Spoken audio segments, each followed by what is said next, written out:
నా మాట నువ్వు లెక్క చేయడం లేదని, నేను నీకు సరిగ్గా చెప్పలేకపోతున్నానని మా అమ్మ నన్ను అంటుంది.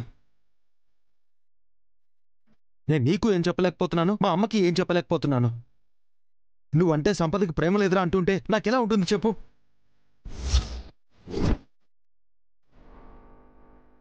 ఆ మాట మీ అమ్మ నిందా నువ్వంటున్నావా సిద్ధు? అదేంటి శామ్, నేనెందుకు అలా అంటాను? నాది కన్న ప్రేమ సిద్ధు. మొదట్లో ఏదో మొండిగా భయంతో బాబు గురించి ఆలోచించకుండా ఉండడానికి ట్రై చేశాను. కానీ ఇప్పుడు నా వల్ల కావడం లేదు సిద్ధు. అనుక్షణం నా బాబు నాకు గుర్తొస్తున్నాడు. వాణ్ణి చూడకుండా ఉండలేకపోతున్నాను.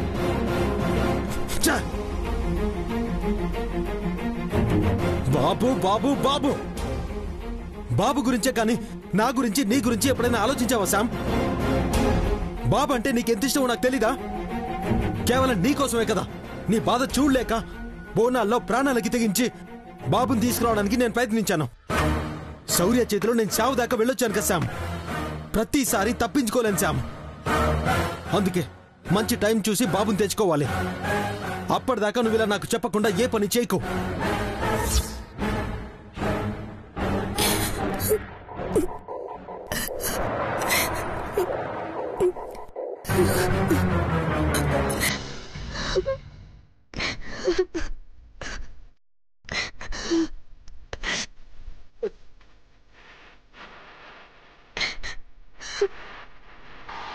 మనం వెళ్తే బాబుతోనే వెళ్తాం. బాబు నీ ప్రాణమైతే నువ్వు నా ప్రాణం శామ్.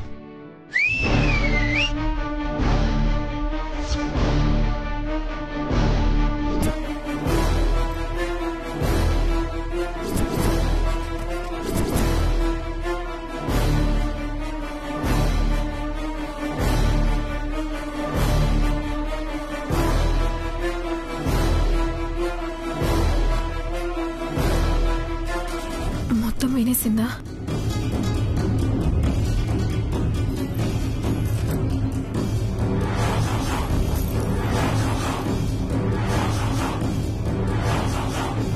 ఎంత పెద్ద నాటకం ఆడుతున్నావు బావా.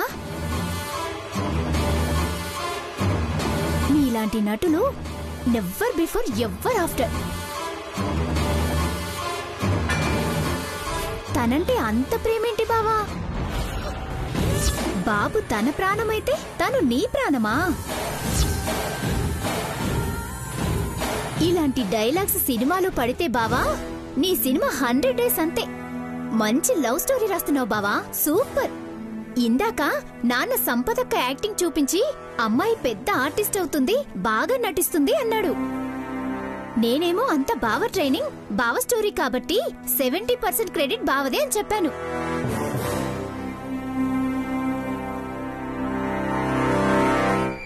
అమ్మయ్యా, దీని సినిమా పిచ్చి ఇప్పుడు మమ్మల్ని సేవ్ చేసింది.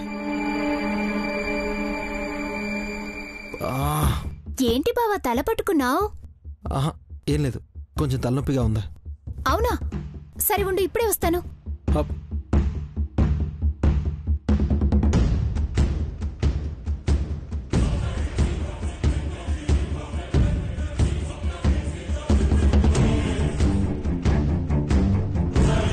ఇదిగో బావా పచ్చకర్పూరం, వాసన పీల్చుకో, తలనొప్పి ఇట్టే తగ్గిపోతుంది.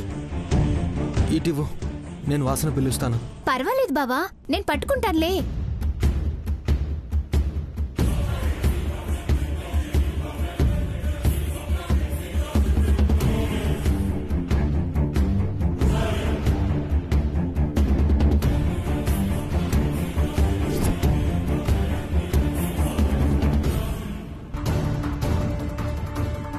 మహా,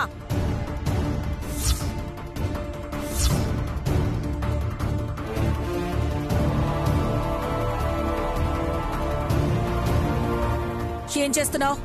అది బావకి తలనొప్పి. పిచ్చి పిచ్చిగా ఉందా? నడు బావా, ఇట్లా శామ్, జరిగిందేదో జరిగిపోయింది. ఇక నుంచైనా నాకు చెప్పకుండా ఎక్కడికి వెళ్ళకు. నాకు నచ్చదు, మా అమ్మకి అస్సలు నచ్చదు. ఈసారి మనం ప్రాబ్లంలో పడితే సాయం చేసే వాళ్ళు కూడా ఎవరు లేరు శామ్.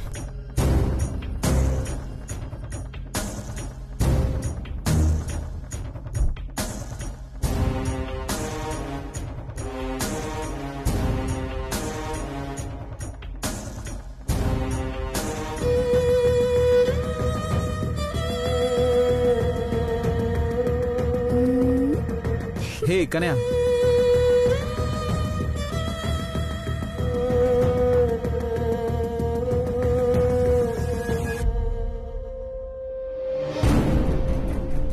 అమ్మా వదిలమ్మా.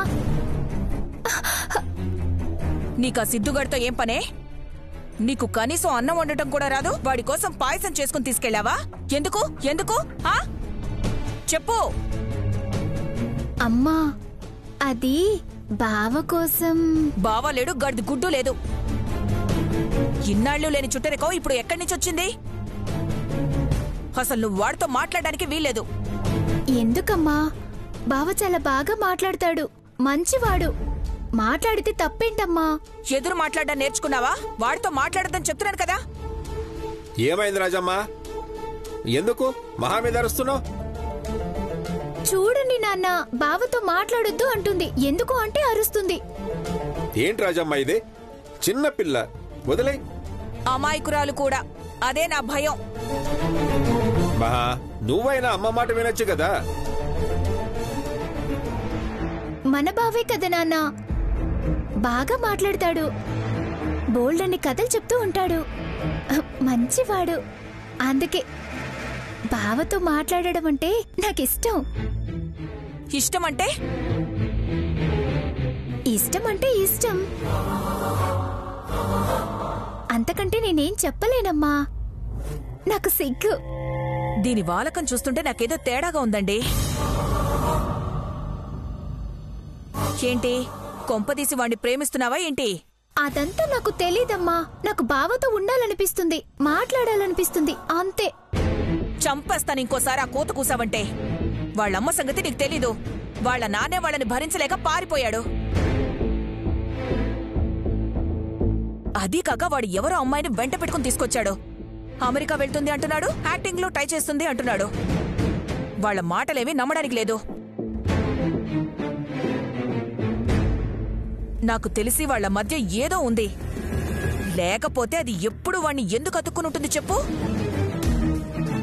రాజమ్మా, నీకు మా అక్క వాళ్ళంటే పడదని ఏది పడితే అది ఊహించుకోకు. అవును, బావ మంచోడు, వాళ్ళ మధ్య ఏమీ లేదు. నువ్వు చూసావా? రాజమ్మా, కొన్ని రోజులు ఓపిక పట్టు, ఆ అమ్మాయి వెళ్ళిపోతుంది. నువ్విలా అంటున్నావని మా అక్కకు తెలిస్తే తను బాధపడుతుంది. మీ అక్క బాధపడటం కాదు, రేపు జరగరాంది ఏదైనా జరిగితే మనం బాధపడాలి. మహా, నువ్వు మాత్రం వాడితో జాగ్రత్తగా ఉండు. వాడి మాయ మాటల్లో పడిపోకు. అసలే నువ్వు అమాయకురాలివి.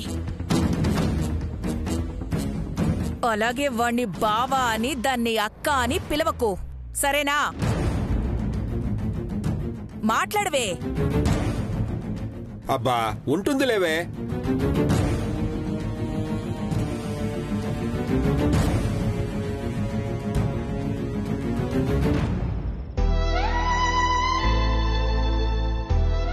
కన్నయ్య,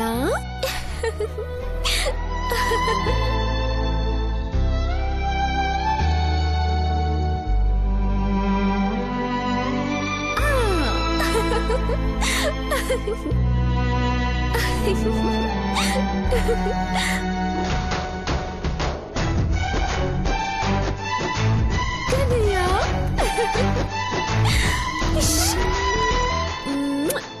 కన్నయ్య, రేపు నువ్వు బుల్లి కృష్ణయ్యలా మారిపోతున్నావు. నువ్వు మామూలుగాని 101 జిల్లాల అందగాడిలా ఉంటావు. అలాంటిది గోపికలందరూ వెంటపడే కృష్ణయ్యలా మారిపోతే నిన్ను చూడటానికి 2 కళ్ళు సరిపోతాయా? చెప్పు చెప్పు. నిన్ను చూసిన వాళ్ళెవ్వరు కూడా చూపు తిప్పుకోలేరు. అమ్మో, అలా అందరూ చూస్తే నీకు దిష్టి తగిలేస్తుందేమో. రేపు నీకు గంటకోసారైనా దిష్టి తీస్తూ ఉండాలి. రేపు నువ్వు, నేను, మీ నాన్న కలిసి ఫోటోలు దిగుదాం. అలాగే అందరం కలిసి ఫోటోలు దిగుదాం. నీ చిన్ని చిన్ని పాదాలతో అడుగులు వేస్తూ మనింట్లో ఆనందాన్ని తీసుకురావాలి, సరేనా? నీ నవ్వు చూస్తే చాలు కన్నయ్య, అన్ని బాధలు మర్చిపోవచ్చు. నిన్ను ఇంకెలా అందంగా రెడీ చేయాలో ఆలోచించాలి.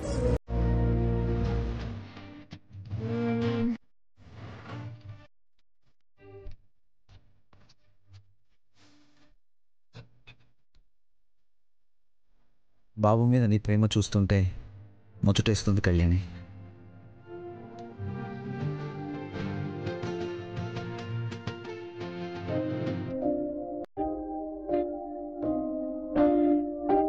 సంపద కన్నయ్యని వదిలేసి వెళ్ళిపోయినప్పుడు వీడి భవిష్యత్తు ఏంటా అని ఒక్క క్షణం నాకేం అర్థం కాలేదు. కన్నయ్యని నేను చూసుకోగలనని భయం వేసింది. కానీ నిన్ను చూస్తుంటే మాత్రం కన్నయ్యకి తల్లి ప్రేమ దూరం కాలేదనిపిస్తోంది. థ్యాంక్ యూ కళ్యాణి, బాబుని ఇంత ప్రేమగా చూసుకుంటున్నందుకు. Thank you so much Kalyani, నా జీవితంలో నువ్వు ఉన్నందుకు. ఎన్ని రోజులు నా కోపాన్ని ప్రేమగా భరించినందుకు thank you very very much. పరాయి వాళ్ళకి థ్యాంక్ యూ అని చెప్తారు ఆఫీసర్. నాకు థ్యాంక్స్ చెప్పి నన్ను పరాయి దాన్ని చేస్తున్నారా? సారీ. అండ్ థ్యాంక్ యూ నాకు కాదు ఆఫీసర్ చెప్పాల్సింది, అనుపమమ్మకి.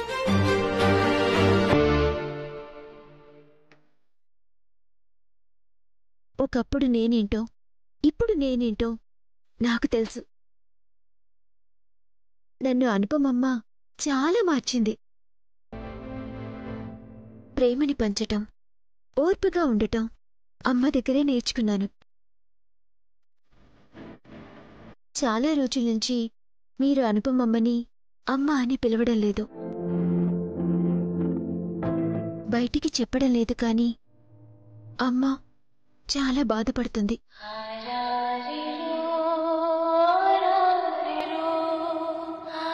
ఒక్కసారి మీరు ఎప్పట్లా అమ్మ అని పిలవండి. అనుపమమ్మ ఎంత ఆనందపడుతుందో.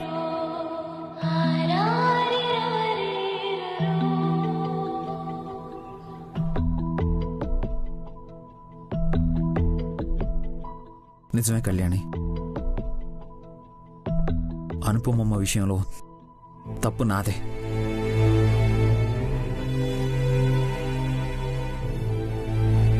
ఎప్పుడూ అనుపమమ్మని క్షమించమని అడగాలనిపించింది.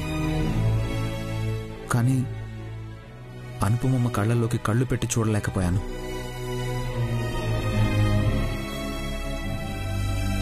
అంత ఫూలిష్గా ఎలా బిహేవ్ చేశానా అనిపించింది.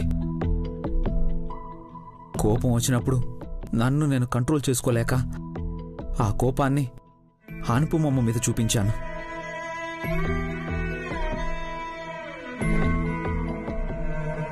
కన్నీళ్లు తుడిచి అమ్మ అని పిలిచిన నేనే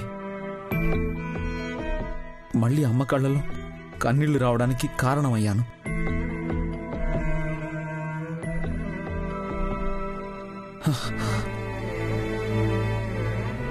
అమ్మ కాళ్ళు పట్టుకుని నన్ను క్షమించమని అడగాలనిపిస్తుంది.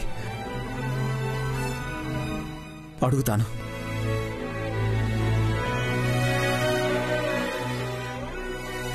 మళ్ళీ అమ్మ ఒళ్ళో తల పెట్టుకొని పడుకొని చిన్నపిల్లాడిని అవుతాను. కథలు చెప్పమంటాను. హాయిగా నిద్రపోతాను.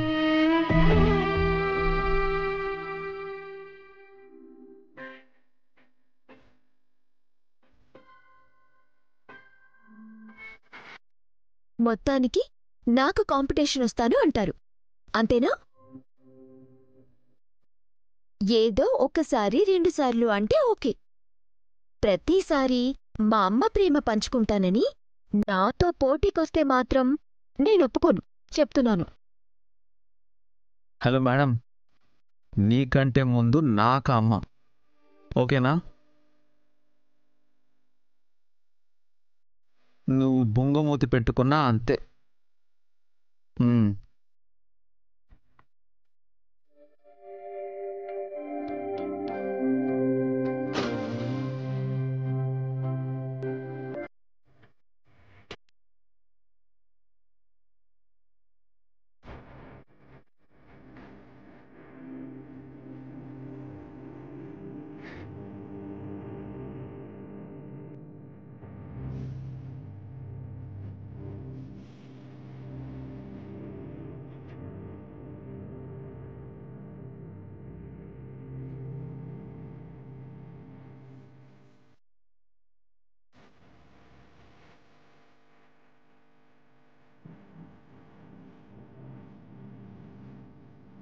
ఏంటి శౌర్య అలా చూస్తున్నావు? ఏమైనా మాట్లాడాలా?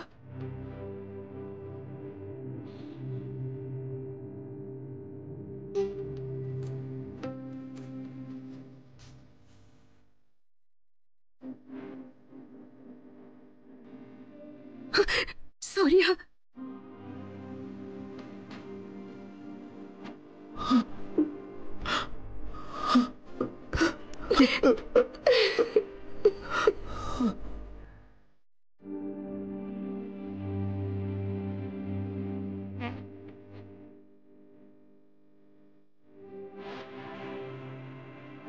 అమ్మా, అమ్మా నన్ను క్షమించమ్మా.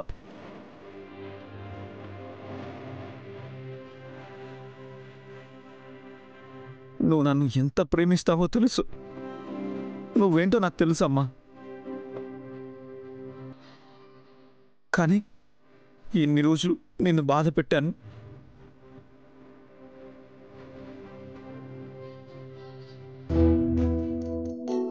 నీతో మాట్లాడకుండా నేను అనుపమ అని పేరు పెట్టి పిలిచాను.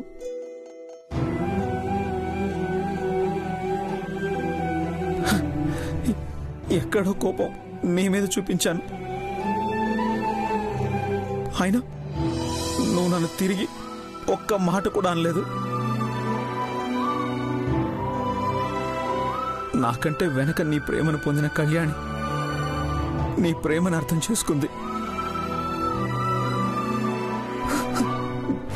నేను మాత్రం నిన్ను అపార్థం చేసుకుని చాలా చాలా తప్పు చేశానమ్మా.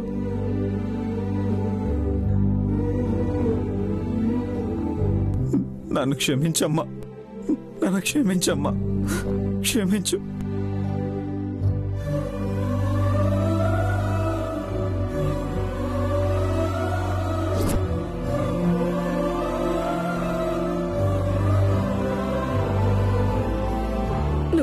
నువ్వు మళ్ళీ అమ్మ అని పిలిచిన క్షణమే నేను జరిగిందంతా మర్చిపోయాను శౌర్య. అమ్మ ఎప్పుడూ పిల్లల్ని ఆశీర్వదించాలని చూస్తుంది, కానీ బిడ్డ క్షమాపణ చెప్తే క్షమించాలని కాదు.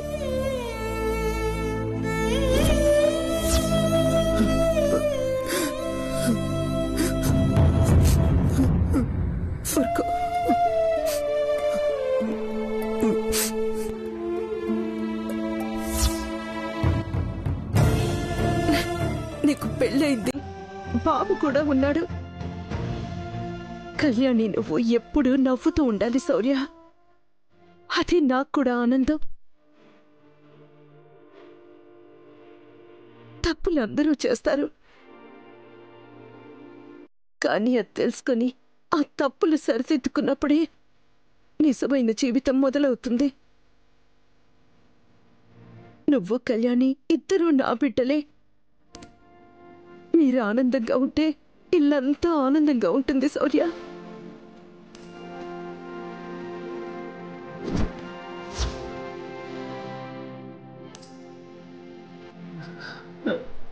అమ్మా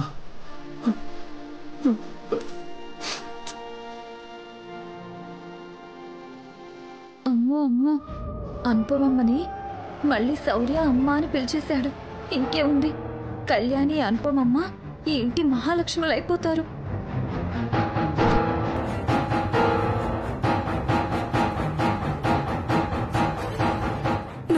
నువ్వు మళ్ళీ అమ్మ అని పిలిచిన క్షణమే నేను జరిగిందంతా మర్చిపోయాను శౌర్య.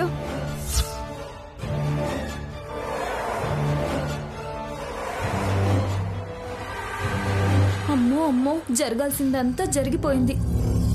ఇన్ని రోజులు అనుపమమ్మ గారు అంటూ దూరంగా ఉన్న శౌర్యే మళ్ళీ ఎప్పట్లాగే అమ్మ అంటూ కలిసిపోయాడు. ఆవిడేమో నిజంగా తానే శౌర్యకి తల్లినేమో అనుకుని ఏడ్చేస్తుంది. ఏడుస్తున్న శౌర్య కన్నీళ్లు తుడుస్తుంది. ఇంత జరుగుతుంటే మా మూగ వదిన ఏం చేస్తున్నట్టు? ఆయన అందరూ కలిసిపోయాక ఇక ఈ దమయంతి వదిన మాత్రం ఏం చేస్తుందిలే. అంటే నేను జీవితాంతం ఇంట్లో ఏ పెత్తనం లేకుండా ఊడిగం చేస్తూనే ఉండాలా? అదే జరిగేలా ఉంది. ఇప్పుడేం చేయాలి?